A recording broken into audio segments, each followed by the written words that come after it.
Halo, Assalamualaikum. Kembali lagi dengan saya NCA dalam metode perancangan program. Kali ini kita akan membahas mengenai perancangan berorientasi objek untuk kasus multi kelas. Nah, pada pemrograman berorientasi objek ini memiliki keunggulan pada kemampuan dalam membangun program yang besarnya, berarti mempunyai beberapa kelas ya, atau banyak kelas. Kemudian dalam merancang program yang menggunakan beberapa kelas, sangat perlu mempertimbangkan hubungan antar kelas tersebut. Notasi yang digunakan untuk perancangan berorientasi objek merupakan yaitu adalah UML atau Unified Modeling Language. Nah, kita sekarang bahas hubungan antar kelas. Nah, hubungan yang paling sederhana yaitu hubungan antar dua kelas yang independen satu sama lain. Sebuah kelas dapat menggunakan layanan yang lain disebut dengan asosiasi. Ya, ini layanan dengan kelas yang lain ya. Kemudian, sebuah kelas mungkin dibuat oleh kelas yang lain atau mengandung kelas yang lain yang merupakan bagian dari dirinya sendiri. Hubungan kolektif dapat berupa agregasi atau komposisi. Nah, kelas memungkinkan mewarisi seluruh atributnya dan operasi dari kelas induk memiliki nama yang unik, atribut dan operasi yang berbeda dengan kelas induknya. Bentuk hubungan antar kelas induk dan anaknya adalah generalisasi. Nah, sekarang mengenai asosiasi ini adalah merupakan hubungan antar objek atau antar kelas yang saling membutuhkan. Nah, asosiasi ini menggambarkan interaksi yang mungkin terjadi antara satu kelas atau objek ya dengan objek lainnya atau dari satu kelas ke kelas lainnya. Asosiasi memungkinkan suatu kelas untuk menggunakan atau mengetahui atribut atau operasi atau metode yang dimiliki oleh kelas lain. Jenis asosiasi yaitu ada asosiasi dua arah atau asosiasi satu arah atau pasif. Nah, contohnya seperti kelas mobil dan kelas garasi ini ada hubungan ya. Ini merupakan kelas independen. Nah, mobil kadang menggunakan layanan dalam kelas garasi, yaitu seperti parkir. Nah, objek yang diinstansiasi dari kedua kelas dapat saling berinteraksi melalui pengiriman pesan atau penerimaan pesan. Ini contohnya, ilustrasinya ini ada kelas mobil dan kelas garasi.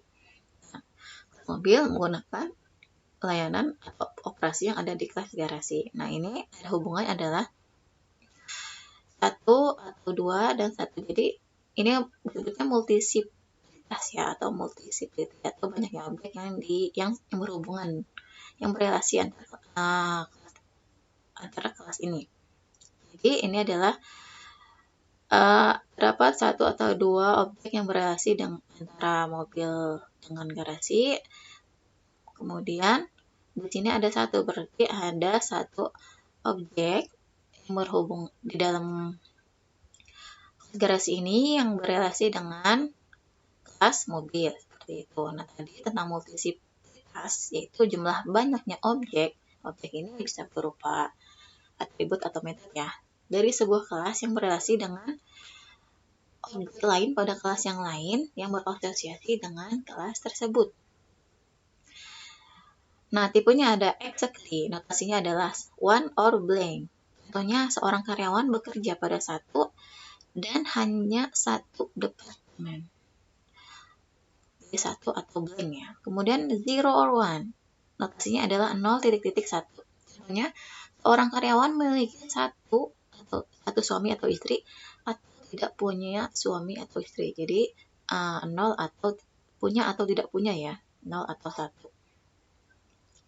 Kemudian zero or more, penulisannya adalah seperti ini, 0 titik bintang itu more ya, atau banyak. Or bintang. Nah, contohnya customer dapat tidak melakukan pembayaran sampai beberapa kali. Jadi 0 atau more.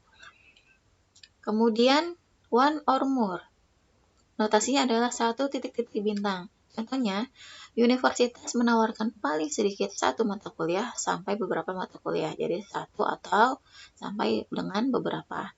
Kemudian ada specific range. Ini range disebut ini angkanya 7 sampai 9. Berarti ini 7 atau 8 atau 9. Contohnya, tim memiliki pertandingan terjadwal sebanyak 7 atau 8 atau 9 pertandingan. Nah, ini ilustrasinya ya. Contohnya ada kelas mata kuliah, ada kelas dosen, ada kelas mahasiswa. Kelas dosen hubungannya nih, kelas dosen mengajar mata kuliah adalah satu-satu. Jadi satu dosen mengajar satu mata kuliah. Seperti itu. Kemudian ada antara kelas mata kuliah dengan mahasiswa. Mahasiswa mengambil satu mahasiswa mengambil satu mata kuliah. Mata kuliah ini diambil oleh beberapa mahasiswa seperti itu. Nah, ini contohnya ya. Kelas A dengan kelas B hubungannya satu-satu asosiasinya. Nah, ini contoh penulisan algoritmanya. Kemudian tentang agregasi ini sama seperti asosiasi tapi lebih spesifik ya. Nah, di sini antara agregasi dan komposisi perbedaannya adalah agregasi ini sifatnya tidak wajib, kalau komposisi sifatnya wajib. Nah, bedanya simbolnya di sini kosong ya. Kalau di komposisi ini berisi itu.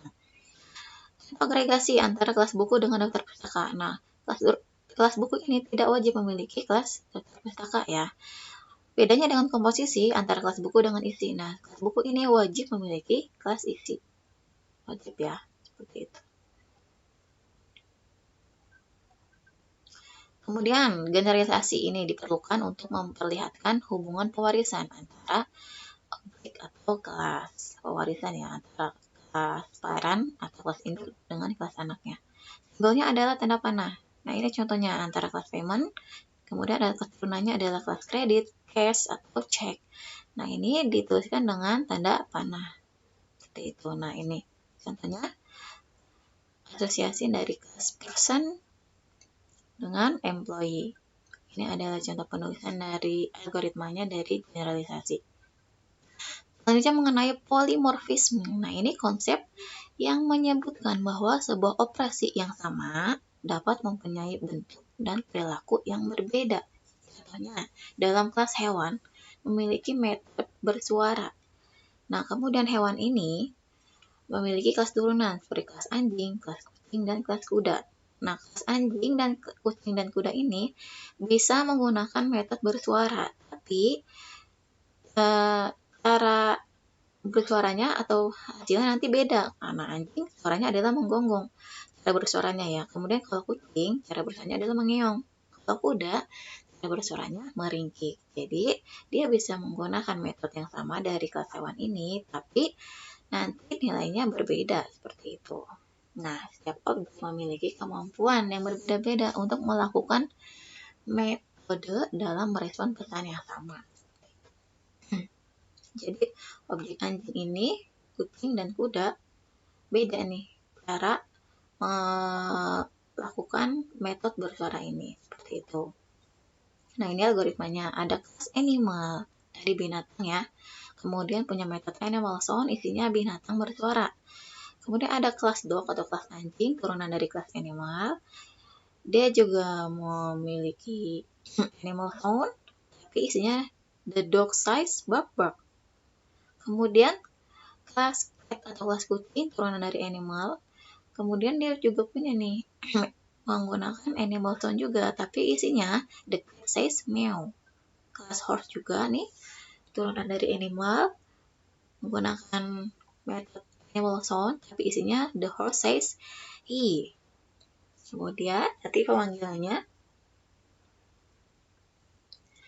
animal A sama dengan new animal. Jadi animal kelas animal sudah digantikan dengan A ya. Kemudian animal B sama dengan new dog. Kelas dog nih sudah digantikan dengan B. A ini animal ya. Memanggil animal sound. Animal sound dari A, animal adalah binatang bersuara. Kemudian B ini dog ya. Memanggil metode animal sound. Animal soundnya dari dog adalah the dog says bark bark. Jadi outputnya adalah yang A ini binatang bersuara, yang B the dog says bark bark. Seperti itu. Nah, dalam polymorphism ini ada yang namanya overloading dan overriding. Overloading ini merupakan kemampuan yang membolehkan sebuah kelas mempunyai dua atau lebih metode dengan nama yang sama. Jadi dalam satu kelas bisa menuliskan beberapa nama metode yang sama ya. Bisa 1, 2, atau 3, atau lebih seperti itu dalam satu kelas. Nah, bedanya dengan overriding. Nah, overriding ini metode yang di kelas induknya dapat ditulis kembali oleh si kelas anaknya. Kalau tadi kan overloading, metodenya dapat menuliskan beberapa metode yang sama dalam satu kelas. Kalau overriding, kelas anaknya bisa menuliskan kembali metode yang ada pada kelas induknya, seperti itu. Nah, contoh.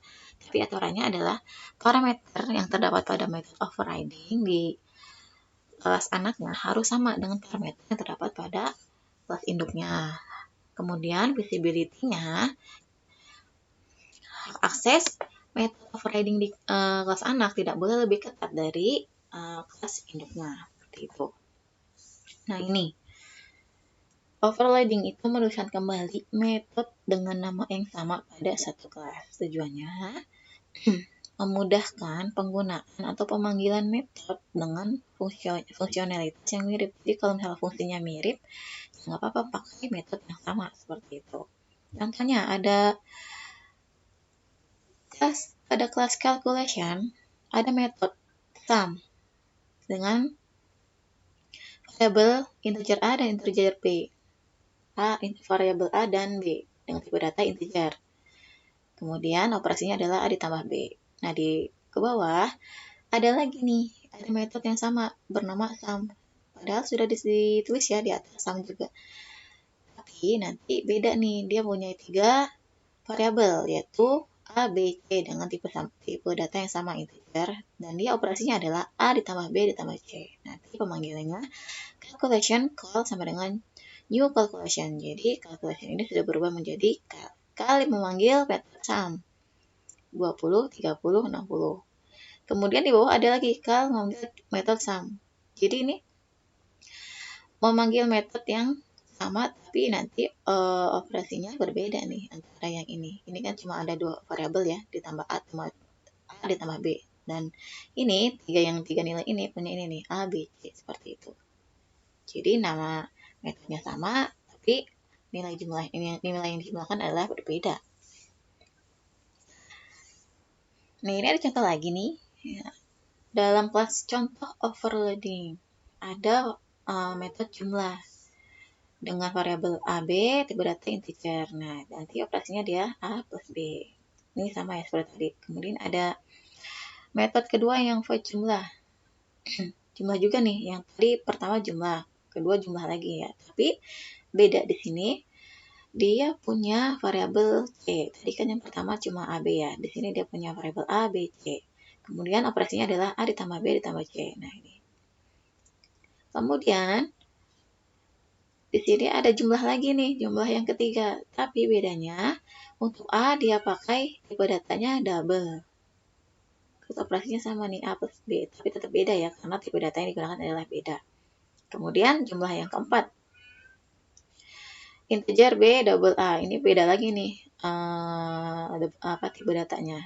B menggunakan integer, kemudian double A menggunakan double, seperti itu. Kemudian operasinya A ditambah B. Nanti pemanggilannya di sini kelas contoh overloading CO sama dengan new contoh overloading. Jadi kelas contoh overloading ini sudah berganti menjadi CO. CO memanggil metode jumlah. Yang pertama tadi A ditambah B 83 ditambah 32. Kemudian CO yang kedua CO memanggil jumlah yang kedua tadi ya. Nih. Metode jumlah yang kedua. Ini memiliki 3 nilai. A, B, C. 35 ditambah 54 ditambah 432. Seperti itu seterusnya. Nah, selanjutnya mengenai overriding. Nah, di sini subkelas atau kelas anak ya yang berusaha memodifikasi tingkah laku atau metode yang ada pada superkelas atau kelas induknya. Tujuannya adalah kelas anak ini memiliki tingkah laku yang lebih spesifik. Kemudian dilakukan dengan cara mendeklarasikan kembali metode milik kelas induk kepada si kelas anaknya. Oh, ini ada kelas binatang mempunyai metode bergerak. Isinya binatang bergerak sesuai kemampuannya. Kemudian memiliki metode berkembang biak. Kemudian kelas binatang ini memiliki kelas turunannya, yaitu mamalia dan kelas burung. Kelas mamalia ini mempunyai metode bergerak juga, tapi isinya beda, yaitu mamalia bergerak sebagian besar dengan kakinya. Nah, ini kalau di kelas binatang tadi bergerak ya, binatang bergerak sesuai kemampuannya ya, seperti itu. Jadi di sini jadi tujuannya ya memiliki tingkah laku atau metode yang lebih spesifik. Nah, ini lebih spesifik ya cara bergeraknya. Seperti itu. Kemudian memiliki metode berlari juga. Nah, ini algoritmanya ya. Pada kelas binatang mempunyai metode bergerak, isinya binatang bergerak sesuai kemampuannya. Kemudian metode berkembang biak, binatang berkembang biak sesuai kemampuannya. Kemudian pada kelas mamalia, ekstern binatang, berarti ini kelas mamalia adalah turunan dari kelas binatang. Dia juga menggunakan metode bergerak, tapi isinya adalah mamalia bergerak sebagian besar dengan kakinya. Kemudian dia punya metode berlari, isinya sebagian mamalia dapat berlari. Nah, nanti pemanggilannya binatang B sama dengan new binatang. New binatang sudah berganti menjadi B.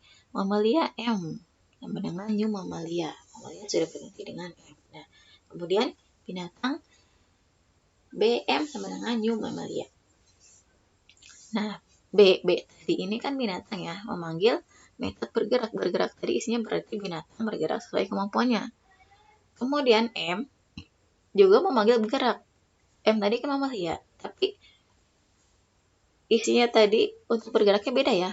Isinya adalah mamalia bergerak sebagian besar dengan kakinya. Kemudian B memanggil metode bergerak, isinya binatang bergerak sesuai kemampuannya, tambah mamalia bergerak sebagian besar dengan kakinya. Ini gabungan antara binatang dengan mamalia ya. Kemudian BM memanggil metode berkembang biak, binatang berkembang biak sesuai kemampuannya. Karena tadi isinya cuma ini ya. Seperti itu. Ada contoh overriding juga nih. Dari kelas animal, kelas binatang. Memiliki metode animal sound, isinya binatang bersuara. Kemudian ada kelas dog, extend dari animal, turunan dari kelas binatang nih, anjing. Juga menggunakan metode animal sound, tapi isinya adalah the dog size bark. Nah, di sini overriding ini ada super.animal sound. Ini adalah ciri khas dari si overriding. Super.animal sound, kemudian sistem footprint. Tadi nanti yang adalah the dog size bark. Kemudian pemanggilannya adalah animal base sama dengan new dog. Nah, kelas dog sudah berganti menjadi B. B memanggil metode animal sound berarti the dog size bark. Jadi nanti outputnya adalah pertama untuk animal soundnya adalah binatang bersuara. Kemudian untuk yang kelas dog, animal soundnya adalah the dog size bark. Nah, ini contoh overriding dari Python ya. Nah, contohnya ada kelas induk bernama kendaraan.